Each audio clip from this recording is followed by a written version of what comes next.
Hello, hello, hello. This is a live Q&A for high conflict co-parenting. So every time I say high conflict co-parenting, high conflict means someone who is either a narcissist, toxic, abusive, difficult in any way. That's what I mean by high conflict. And by co-parenting, by co-parenting, it really means parallel parenting. I just use the blanket term co-parenting. So this is with somebody who is emotionally unhealthy.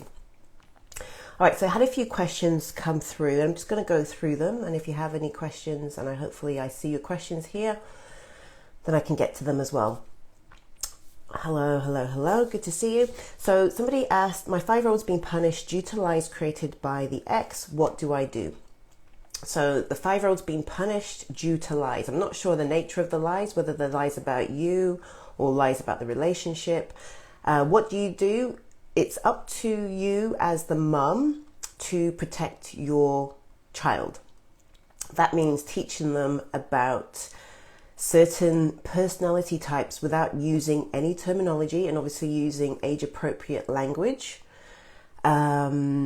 Also accepting that it is a given that the ex will punish the child if they see fit. If the child is defensive of you, if the child is not complying to their rules and regulations, and basically if the child's not being everything that they want them to be. You're very welcome. I am Lucy. So yeah, it's really down to you and you're the mum to protect your child and document everything as well. I can highly recommend documenting everything, but it depends on the nature of the punishment as well, and it depends on the nature of the lies, depending what it is. Is it against you, or are they denigrating you to the child? Like what is the nature of the lies? Okay. Some other questions that came through, and I'm just going to go through them, but if you have a question, please put them up here.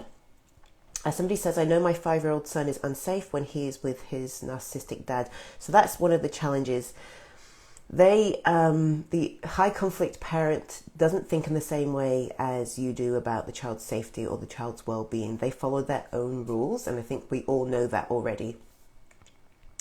And somebody just said, I tell my child it's not her job to defend me. Exactly. It isn't the child's job to defend you, as I think you're the mum, but it is your responsibility to, document everything and teach them that, it's unfortunate that they have been brought into the middle of this and that they shouldn't be hearing about any adult topics, because it's not their responsibility. And it is hard because this other person does tend to parentify the children or the child, depending who the golden child is.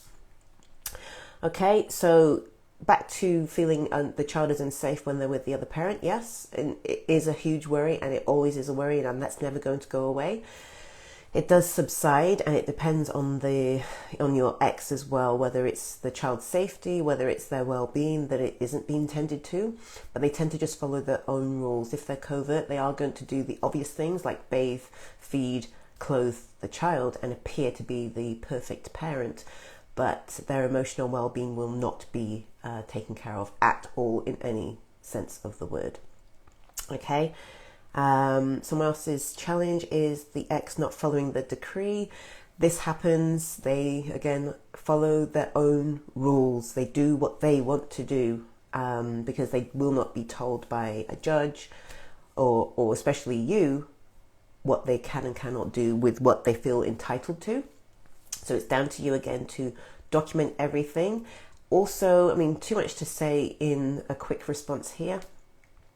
Document everything, and it depends on what they are disagreeing to. Is it to do with the well-being of the child, or is it just changing the parenting schedule and the times and just messing with your life? It depends on the nature of the not following the decree.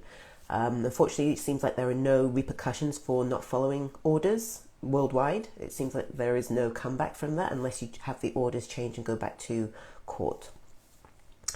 Somebody asked, how do I help my young adult children in dealing with the high conflict parents' hurtful words? So adult children, they need to educate themselves on narcissism.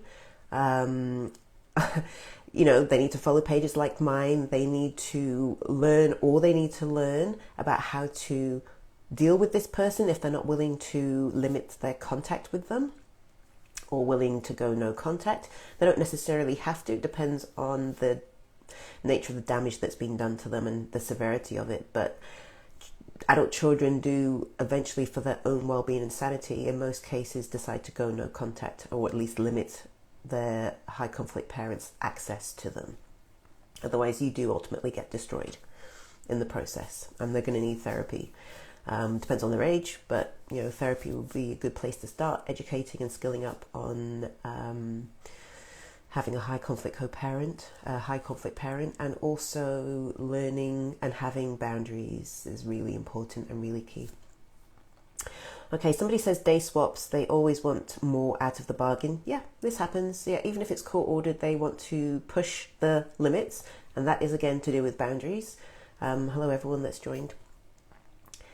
They will not follow court orders generally, and they will try and see what they can get away with. But if you want to limit that opportunity for that to happen, just keep having the same response over and over again, a canned response, as in, no, let's stick to the orders.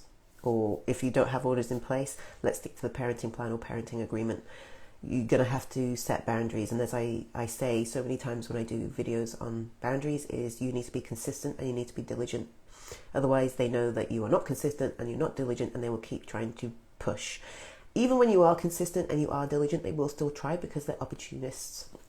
So they will still try and push your boundaries, and it might seem exhausting and you may feel like you sound like a parrot, but you need to continue to say the same thing over and over and over again. Just be as persistent as they are.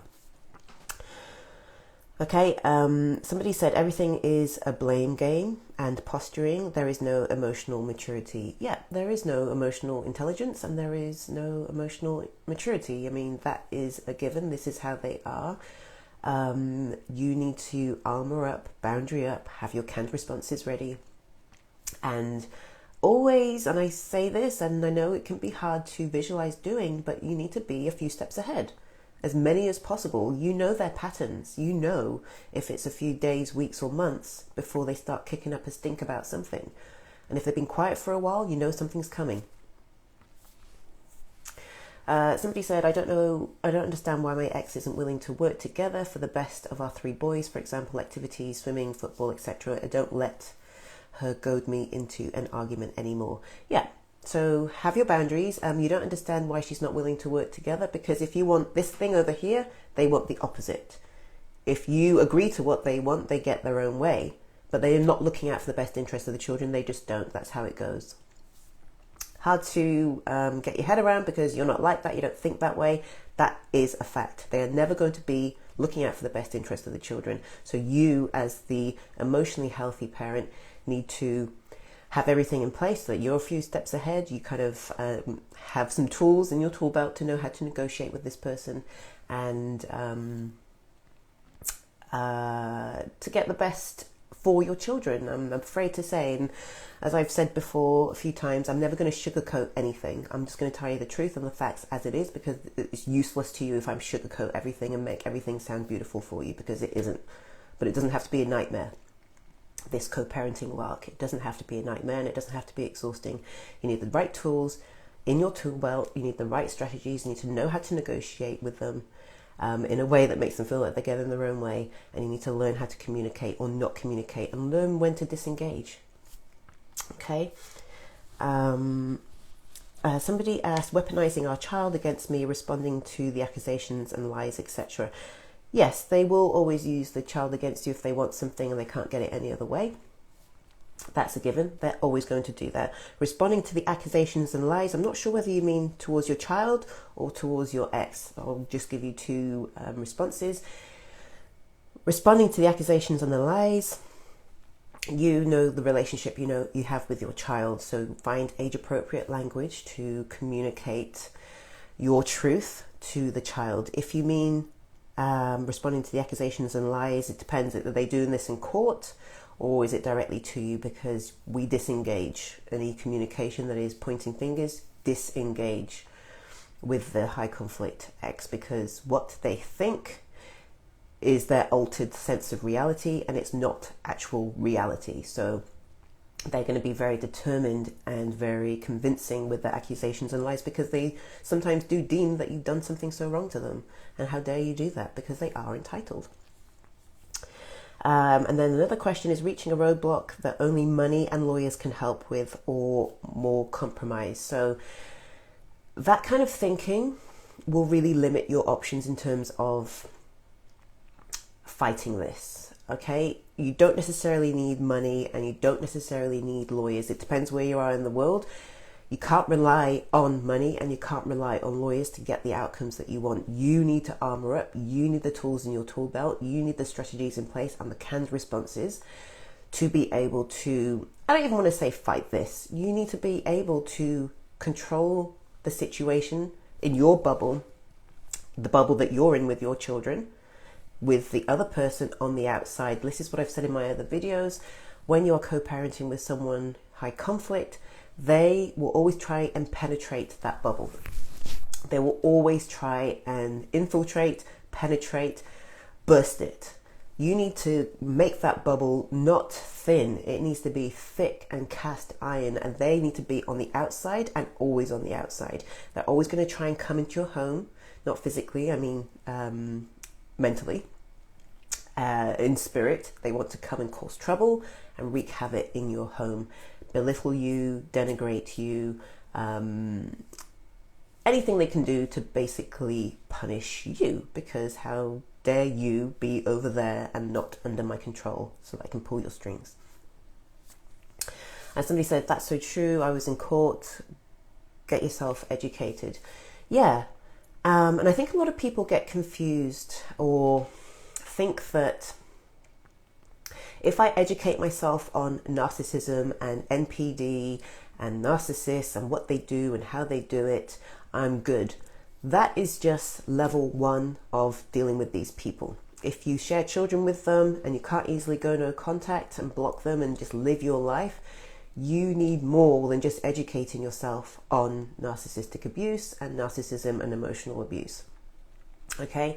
You need to know how to communicate, how to negotiate, how to explain your situation to third parties without appearing like you are high conflict yourself, without appearing and without being put in the same bucket as them, because quite often in court, if you lean towards what you naturally want to do, which is defend yourself, you are just going to look like two people who just can't get along. And that is not the case. I know that, you know that. It's not a case of us just not getting along. That would be great if that was just the only issue. It isn't. Okay? One person will never be on the same page as you. One person will always try and make your life difficult, no matter how hard you try, no matter how nice you are, no matter how horrible you are. So this is why I always say to my clients, do what you need to do and do what is necessary, because regardless, they're never happy anyway. So you might as well do what you need to do for the best interest of you and your children. And somebody said, document, be realistic and rational. Yes. Also with that, we need to document everything, and it might seem like you've been over the top, or you might be tempted to think that you're being overly sensitive or reading too much into things. If anything raises your hunches at all that the child comes home and says, or any email communication or verbal communication, physical communication you've had with the person, document everything, dates and times, because you never know when you're going to need that. Okay? And one quick tip before I wrap up.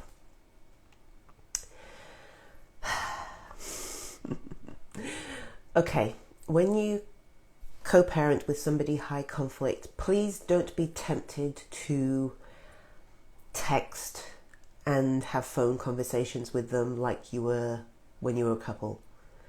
If you can, go to written communication only, whether that's email, whether it's one of the court-appointed apps, whatever it is. Stay away from text and phone conversations. They are not necessary. Unless there's an emergency, there should be no reason why you're speaking on the phone. Unless somebody is late, then text is fine. But if it's to do with the children, it needs to stay on email or your court-appointed communication channel. That way everything is documented, everything is black and white. Even if they say something to you face-to-face at pick-up or drop-off, and you're not really sure how to handle it, and you just kind of get out of the situation as best you can, I would document that and send them an email and say, per your question or per what happened earlier today, I have noted your behavior is blah, blah, blah, blah, blah, or I have noted your question. Like, really get away from face-to-face communication, text communication and phone communication, unless it's an absolute emergency. Hello everyone, that's just joined. Okay, before I wrap up, does anyone have a question about high conflict co-parenting? I mean, that was just one tip around communicating. If you have the perfect response script, you may have tried that, tried the scripts I have in there. You may not have. It's the perfect response script is better when you are stronger with your boundaries. It works better when you are stronger with your boundaries. If you have no strategy, you are still texting and calling and allowing fear to overcome you, the perfect response script doesn't really work as well as it could do if you had some kind of strategy in terms of your communication. Okay, you're in the divorce process. Your ex keeps changing the rules. Yeah, they will keep changing the rules, but I mean, unless the judge or the mediator signs up on something, if he keeps changing the rules, that's on him. This is another thing. Try to stay focused when you are in and out of court with these people. You need to stay focused and keep the noise of them away from you. And also, just one more thing before I wrap up now. If they say, and this happens probably 95% of the time, let's stay out of court because it's costing too much and that money is better spent on the children. Let's negotiate without lawyers. It's just costing too much. We can talk about this. Do not do that. Do not fall for that. You can do what you like, but you'll soon find out that you will get railroaded, and it's better to have that buffer of a third party involved. Okay, so with that being said, I am going to leave you now. Oh, there's one question here. How to parent if there's a conflict over money and he refuses to pay for necessary things? Yeah. There is always going to be a conflict over money, because if you, I'm assuming you mean paying for like 50-50 for something for the children, and he refuses to pay for necessary things. Pay what you need to for your child so they don't go without, and email the receipt. If you have gone through court and it's court appointed that he has to, it's in the orders that he has to pay half or whatever the percentage is, attach the receipt and say, here is the receipt, please reimburse, or whatever, the 50% or however much it is. If there is nothing through the court system, then that's very difficult to try and get that money out of him. And just with that question, and this is just in hindsight, and it's a big topic, so I'm not going to go on about it too much, but we as women, I know there are some men here, we as women need to get to a place where you're not dependent on anything that your high conflict ex gives you or doesn't give you. You are fully self-sufficient and financially stable yourself, or at least getting there, because you cannot rely on this person, and you shouldn't, because they will fuck you around. Basically, if they can, they have an opportunity, they will. And I'm sorry. Actually, I'm not sorry for swearing. It's like, it's totally appropriate in this sense. So they will mess you around if they have an opportunity to. So please try not to rely on them for anything. I have kept to emails, but we still get heated. Yeah, you need, that's Zen Living Chick. You shouldn't be getting heated on email. And this is the thing, this is what I was saying earlier. We disengage. You need to know what is worthy of a response and what is not worthy of a response, because not every communication with them is worthy of a response. Even if they're denigrating you, even if they're blasting you and accusing you of this, that and the other, address the part that is about the children, their care, that's it. Everything else, disregard, and it's noted there in black and white. Again, if you are getting into the mud with them and defending yourself, or as you say, it gets heated, if a third party is looking at that, it's going to look like you're just as bad as each other, and you really need to distinguish yourself from them. I know it's frustrating, but the whole goal is to distinguish you and your behavior from this person, because you are not the same. Any suggestions to keep cool? I've got lots of suggestions. This is what I do in my group coaching. It's a small group coaching program that I have, where we go through strategies and tools and tips for usually navigating court and family reports and parenting arrangements and interviews and psychiatrist interviews and things like that. Because they know how to push the buttons, because they know which buttons to push. That's why you need to change your strategy, or at least have some kind of strategy in place. So DM me if you want to know a bit more about that, because they'll keep pushing your buttons if those buttons are pushable, if that makes sense. If you've got no buttons to push, they cannot touch you. They're still going to be like a thorn in your side, but like I said before, this protection around you with your children inside, they're on the outside. And on one of my videos, I don't know if you've seen it, you probably haven't, or maybe you have or not, it's like they're a gnat, like a buzzing little fly, just buzzing around your head, and you just swat them away, swat them away, swat them away. I hope that helped. This is great advice, thank you, so very true. Yep, you're very welcome. Sexless marriage, husband addicted to porn, please talk about that. Well, if you're still with the person, this is about high conflict co-parenting. I don't help with I don't help with like porn addiction. I mean, this is sexless marriage. You need to do what's necessary for you. Therapy, I don't know what kind of person you're dealing with, but I wouldn't suggest therapy with somebody who is a narcissist or high conflict or toxic, personally. It's really a choice you need to make, because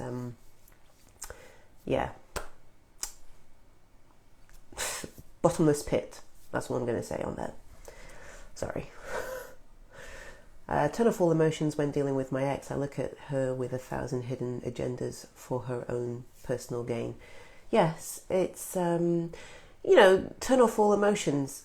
Like I tell my clients, you need to put on a different hat. You become someone different. You don't have to be someone different in all your relationships, but when you're dealing with somebody like that, you need to put on a different hat, armor up, and do what is necessary, or say what is necessary in those times when you are communicating with them. It doesn't mean you have to change into a whole different person. All right, so with that being said, I hope that helped. If you have any questions, please, I'll probably do a story and you can ask questions there. I'm probably going to make this a weekly thing.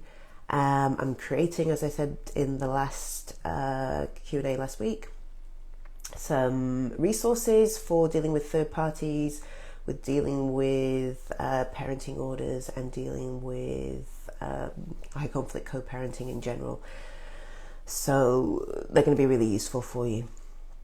And I'm just going to end here with, because some people say in the comments, I wish I had your strength, or in my DMs, I wish I had your strength, or I can't wait to have your strength one day. Trust when I say I was where you are.